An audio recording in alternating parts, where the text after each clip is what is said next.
홍준표 경남지사가 조금 전 피의자 신분으로 검찰에 출석했습니다. 네, 특별수사팀이 꾸려진 서울 고등검찰청 연결해 홍 지사의 검찰 출석과 관련한 이야기 자세하게 들어보겠습니다. 정호윤 기자. 네, 서울 고등검찰청입니다. 홍준표 경남지사가 1억 수수 의혹의 피의자 신분으로 검찰에 출석한 지 이제 2시간 가까이 됐습니다. 홍준표 지사는 12층에 마련된 특별수사팀에서 지금 조사를 받고 있습니다. 오늘 조사 결과가 과연 이 수사 결과가 어떻게 나오느냐, 검찰이 얼마나 홍준표 지사의 조사를 통해서 증거들을 확보하느냐가 홍 지사의 앞으로 신병 처리에 가장 중요한 분수령이 될 것 같습니다. 더 자세한 얘기 법조팀 이재동 기자와 나눠보겠습니다. 이 기자. 네. 홍준표 지사 출석 당시 상황을 보면요, 네. 예상과 달리 굉장히 발언을 짧게 했습니다. 혐의에 대해서 부인을 했고 국민 여러분들께 송구하다는 얘기를 했고요. 그 외에는 거의 입을 열지 않고 다만 표정은 밝았습니다. 오늘 네. 집에서 나올 때도 표정이 밝았죠? 그렇습니다. 역시나 밝았습니다. 그리고 오늘 어버이날을 맞아서 가슴에는 카네이션 꽃까지 꽂혀 있었는데요. 아무래도 홍 지사의 두 아들이 오늘 어버이날을 맞아서 홍 지사가 검찰에 출석하기 전에 가슴에 꽃을 달아준 것으로 보입니다. 말씀드린 것처럼 가장 중요한 거는 그 성완종 회장의 1억을 정치자금을 과연 홍준표 지사가 받았느냐 안 받았느냐, 이 부분입니다. 맞습니다. 이 부분이 정치자금법 위반 혐의에 적용이 되느냐, 이것을 검찰은 입증하려고 하고 있고 홍 지사는 완강히 부인하고 있습니다. 이 외에도 혐의들이 또 좀 더 있죠. 그렇습니다. 그 돈 전달책인 윤모 전 경남기업 부사장에게 홍 지사 측의 인물들이 접촉을 시도했다는 겁니다. 네. 전화를 해서 네. 돈을 홍 지사가 아닌 다른 사람에게 전달한 것으로 하면 안 되겠느냐, 아니면 아예 돈을 전달한 사실이 없는 것으로 하면 안 되겠냐, 뭐 이런 내용을 전달을 했다는 건데요. 이른바 증거 인멸 혐의가 있다는 겁니다. 네, 증거인멸 혐의가 적용이 된다면 반드시 구속사유로 적용될 가능성이 높은데, 홍 지사는 처음에 그 성완종 리스트에 이름이 오르고 그 다음에 1억 수수 의혹이 불거졌을 때 배달 사고 가능성을 얘기했습니다. 그 돈 전달책으로 꼽히는 윤모 전 경남기업 부사장이 돈을 전달하면서 본인은 받지 않았고 라고 하면서 윤 전 부사장의 어떤 배달 과정에서의 사고 가능성을 언급했고, 네. 이 부분을 오늘도 꾸준히 얘기를 할 것으로 보이죠. 그렇습니다. 아무래도 특히 이제 홍 지사 측의 입장에서는 윤모, 그 돈 전달책인 윤모 전 부사장의 진술을 아무래도 반박하려는 그런 증거들을 가지고 왔을 것으로 보이는데요. 지금 홍 지사의 혐의를 입증할 증거가 크게 세 가지입니다. 성완종 그 전 회장이 사망하면서 남긴 메모, 네, 56글자 메모 얘기 그렇습니다. 말씀하시는 거죠. 그리고 예. 경향신문과의 인터뷰를 남긴 녹취, 네. 그리고 돈 전달책인 윤모 씨의 진술, 이렇게 세 가지인데요. 아무래도 윤모 씨가 검찰 조사에서 꾸준하게 돈을 받은 정황에 대해서 일관되게 진술을 하고 있다는 점에서 홍 지사를 오늘 이곳 검찰에 직접 불러서 조사를 할 것으로 보입니다. 네, 이 진술 과정에서 말이에요. 그러니까 검찰에서 4차례나 윤모 전 부사장을 불러서 소환해서 조사를 했습니다. 근데 홍 지사 쪽의 반론은 증인을 관리 통제하면서 뭐 한 달 이상 진술을 조정했다. 그렇기 때문에 윤 전 부사장의 진술은 혐의를 입증하는데 증거로 채택될 수가 없다라는 이런 얘기도 했습니다. 네. 이 부분도 좀 검찰에서 물론 뭐 증거를 가지고 그 진술을 조정했다 이런 부분은 인정을 하지 않는 부분이죠. 네. 아무래도 이번 사건이 돈을 줬다는 또 금품 공여자가 사망한 사건이기 때문에 아무래도 검찰은 그 관계자의 진술에 의존을 할 수밖에 없습니다. 사실상 유일한 증거라고 할 수도 있겠는데요. 네. 홍 지사는 그렇기 때문에 이런 진술이 허구다, 그 관련성이 없다, 근거가 없다, 이런 측으로 이런 입장을 계속해서 검찰에 전달할 것으로 보입니다. 네, 검찰은 이번 성완종 리스트 수사에 착수하면서 일종의 집짓기로 비유를 했습니다. 기초 다지는 과정에서 경남기업 전 현지 임직원들을 불러서 조사를 했고요. 이 기초를 다지고 나서는 2개의 기둥을 세웠습니다. 네. 2개의 기둥을 지칭하면서 하나의 기둥은 홍준표 지사, 또 하나의 기둥은 이완구 전 국무총리를 얘기를 했습니다. 이 기둥이 어느 정도 만들어지고 나서 지붕을 얹겠다 이런 얘기를 하고 있는데요. 검찰이 그런 수사를 진행하면서도 굉장히 어려움을 토로했습니다. 역시 말씀하신 것처럼 증거 부족, 이 부분인데요. 특히 홍 지사는 반대 신문권이라는 용어를 꺼내들면서 네. 저희들 입장에서는 뭐 검사 본색이다, 과거 유명했던 그 이름을 날렸던 모래시계 검사로서의 검사 본색을 나타냈다라는 얘기도 하고 있습니다. 반대 신문권 어떤 얘기입니까? 네, 반대 신문권 법률 용어입니다. 참 어떻게 보면은 어렵게 들리는 용어일 수도 있는데 쉽게 설명을 해주시죠. 재판에서 가장 중요한 피고인의 권리 중 하나다, 이렇게 얘기를 할 수가 있겠습니다. 그러니까 검찰이 증인을 신문하는 것 외에도 혐의를 받고 있는 피고인 측도 네. 증인을 신문할 권리를 보장해 줘야 된다는 거죠. 하지만 지금 돈을 줬다는 성완종 전 회장이 사망한 상황에서 물론 홍 지사 측이 돈을 줬다는 성완종 전 회장을 신문할 수는 없는 거겠죠. 그렇기 때문에 그러한 증거 능력이 인정되지 않는다, 뭐 이런 내용으로 요약할 수 있겠습니다. 말 그대로 돈을 준 사람, 금품 공여자가 사망한 사건이기 때문에 그 어떤 그 돈 관련, 자금 관련 그 수사 중에서도 가장 어려운 그런 상황에 봉착돼 있다, 이렇게 볼 수 있을 것 같습니다. 홍준표 지사가 오늘 그 변호인을 만나고 그 검찰에 출석을 했습니다. 네. 홍 지사 측 변호인에 대해서도 관심이 좀 있습니다. 좀 면면을 좀 살펴볼까요?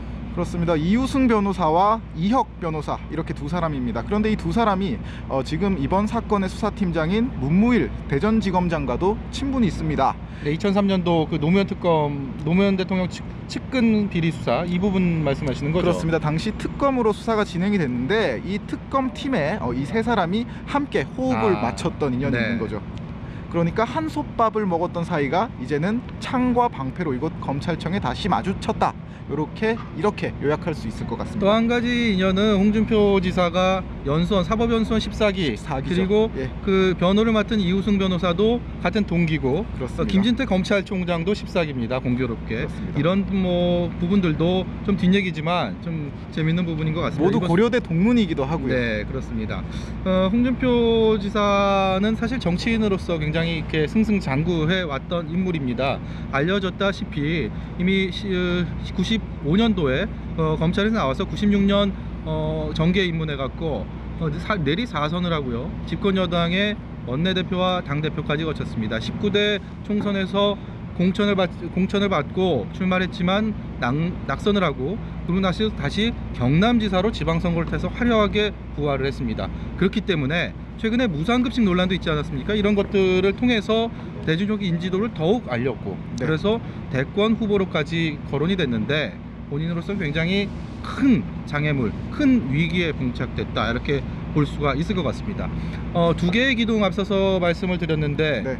또 하나의 기둥, 이완구 전 총리에 대한 수사 어떻게 진행되고 있는지, 이 부분도 관심 있게 봐야 될 것 같습니다. 그렇습니다. 이완구 전 총리에 대한 수사 역시 홍 지사와 비슷하게 진행이 되고 있습니다. 이완구 전 지사의 측근들을 불러서 계속해서 당시 돈을 전달했다는 당시 상황을 재구성하고 있는 건데요. 이틀 전에는 이 전 총리의 옛 운전기사와 그리고 재보선 캠프의 자원봉사자를 잇따라 불러서 조사를 했습니다. 네, 저희가 지금 홍준표 지사의 검찰 출석 과정에 대해서 말씀을 드리고 있는데, 과거 93년도에 그 당시 전국을 뜨겁게 달궜던 그 슬로우머신 사건 기억하실 겁니다.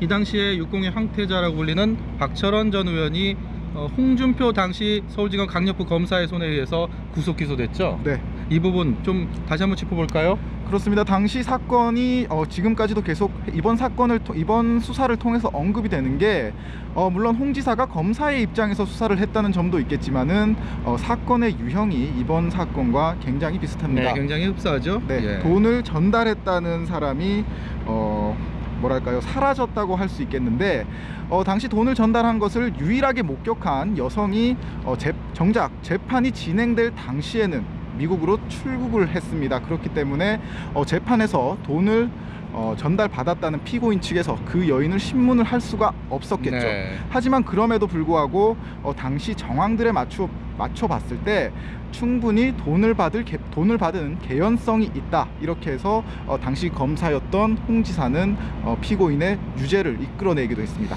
피고인의 유죄를 당시 홍준표 검사가 이끌어내는 데는 그 뇌물 사건의 80%는 물증 없이도 유죄 확정을 할 수가 있다라는 당시 수사검사의 논리가 많이 작용을 했습니다. 그러니까 뇌물을 주는 데 있어서 기록이 남는 수표 이런 게 아니고, 특히 계좌 이런 것들이 아니고 직접 현금으로 줬다, 이런 거기 때문에 입증을 하기 어렵다라는 것을 홍준표 당시 검사는 얘기했고요.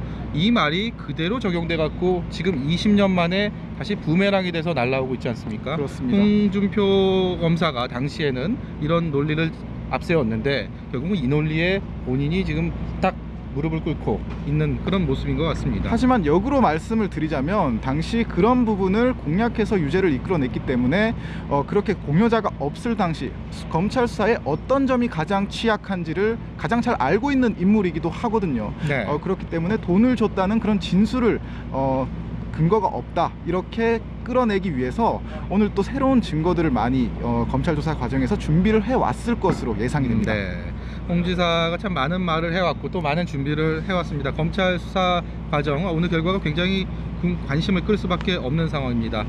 여기서 저희가 홍준표 지사가 그렇다면 오늘 밤에 제 발로 다시 귀가를 하느냐 아니면 혹시나 검찰에서 수사 결과 좀 더 혐의들이 입증이 돼서 신병 처리 과정에서 긴급 체포를 하거나 뭐 이런 과정 크게 두 가지로 예상할 수 있을 것 같은데요. 네. 이 부분 좀 어떻게 예상을 해야 될까요? 아까 잠시 말씀드렸다시피 홍 지사가 받고 있는 정치자금법 위반 혐의와 함께 그리고 증거인멸 혐의 바로 이 증거인멸 혐의에 집중을 해야 될 것 같습니다. 네. 과연 홍 지사 측이 얼마나 그리고 어느 정도의 증거인멸을 한 정황이 밝혀지느냐에 따라서 네. 홍 지사의 긴급 체포 여부가 결정될 것으로 보이는데요. 네. 아무래도 증거를 인멸하는 행위 자체가 구속 사유에 해당이 되고 검찰의 수사를 방해하는 것이기 때문에 네. 만약 이 점이 좀 더 부각되게 된다면 홍 지사 역시 오늘 긴급 체포될 가능성도 배제할 수 없는 상황인 거죠. 근데 긴급 체포가 된다면 그 현직 도지사 신분이지 않습니까? 그러니까 그렇습니다. 당연히 행정 공백이 발생할 수밖에 없고 또 방어권 보장 문제도 걸림돌이 되게 될 텐데 검찰 입장에서 또 신중해야 될 것 같습니다. 그러니까 섣불리 구속영장을 청구를 했을 때 만약 그게 영장이 기각됐을 때는 굉장히 부담스럽지 않겠습니까? 그렇습니다. 구속영장이 만약 기각된다 하면은 아까도 말씀드렸다시피 검찰이 집을 짓는 과정에 이번 수사를 비유를 했거든요. 네. 이제 기초 작업을 다지고 기둥을 세우는 작업을 하고 있는데 만약 구속영장이 기각된다면 검찰로서는 기초 작업을 다시 진행할 수밖에 없겠죠. 네, 홍준표 지사가 그동안 했던 발언들 좀 다시 한번 정리를 해드리면요. 그 배달 사고 가능성을 언급하면서 처음에 이게 성완종 회장이 숨진 다음 날 기자간담회를 그렇습니다. 예. 자청하면서 이런 얘기를 했고요. 그다음에 또 비유를 많이 동원했어요. 그러니까 올무와 뭐 옥죄다 올무. 뭐 이런 얘기를 했었거든요. 그러니까 올무에 걸린 짐승이 빠져나가려고 몸부림치면 올무가 더 억제된다 이런 얘기도 했고요. 또 검사 출신 법률가의 뭐도 여러 가지 얘기를 했죠. 그 부분 좀 짚어볼까요? 네, 그렇습니다. 성완종 전 회장이 자살하면서 쓴 일방적인 메모다. 반대 신문권이 보장돼 있지 않기 때문에 증거로 사용되기 힘들다. 마치 법률가가 얘기를 하는 듯한 그런 발언들을 했습니다. 아무래도 검사 출신이다 보니까 그런 발언들이 나온 것 같고, 네. 그리고 검찰과 그리고 법원 재판부를 좀 의식한 그런 발언이라고도 생각을 해볼 수가 있겠죠. 네, 검찰은 이번 수사를 하면서 굉장히 신중하게 접근을 해왔습니다. 홍준표 지사를 그 이른바 성완종 리스트의 첫 번째 소환 대상자라는 부분도 주목을 할 수밖에 없었을 거고요. 네. 그리고 또 홍 지사 입장에서는 약간 억울한 면도 그간에 공개적으로 토로를 했는데 사실 8명의 리스트 속 인물 중에서 사실 그 이른바 정권 친박계 실세가 아닌 인물을 꼽자면 홍준표 지사 유일하게 한 유일하겠죠. 명이 꼽히고 있습니다. 그렇기 때문에 검찰 수사는 좀 더 신중하게, 홍준표 지사는 더 날카로운 방패, 탄탄한 방패를 가지고 검찰의 창에 맞서고 있는 그런 형국입니다. 검찰 조사, 지금 수사 한창 진행되고 있고요.